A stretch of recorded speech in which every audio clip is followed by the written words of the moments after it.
Larger, more threatening wildfires are occurring at greater rates as Texas faces lingering drought, consistent development driven by millions of new residents and the spread of outlying suburbs and changes in how the state's land is used. Texas had 157,000 wildfires over a 9-year period ending in 2014, said Mark Stanford, fire chief of the Texas A&M Forest Service. Nearly 80% of those fires burned within 2 miles of a community, he said. When I started, that was unheard of, Stanford said. Wildfires were a rural problem and not really a threat to communities. Now those threats have turned perennial amid drought and development in areas that had been mostly rural.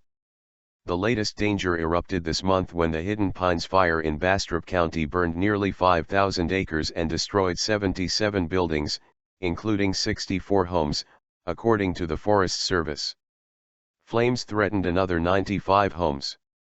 The Forest Service responded to just one wildfire of at least 5,000 acres from 1985 to 2000, but in the last 15 years there have been fires of that size nearly every year.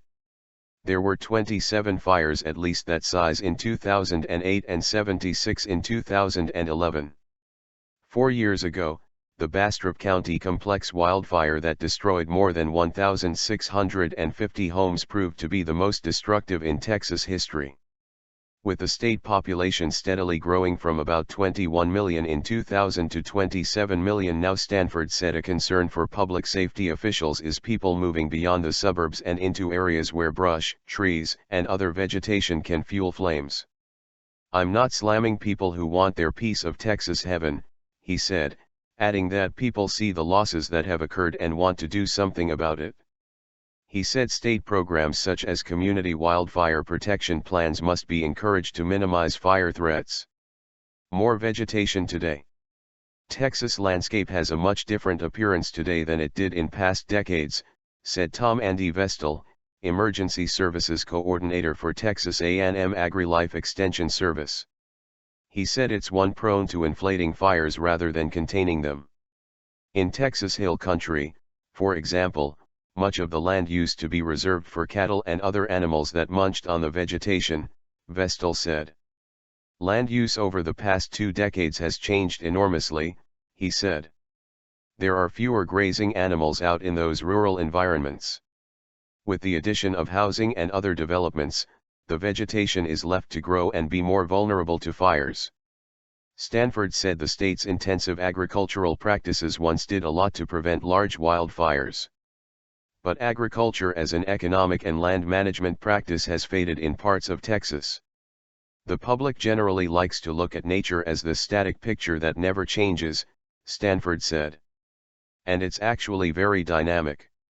Lynn Tolmachoff, spokeswoman for the California Department of Forestry and Fire Protection, said California is experiencing the same trends as Texas, more people in rural areas building among the trees, little rain, and soaring temperatures that can intensify fires.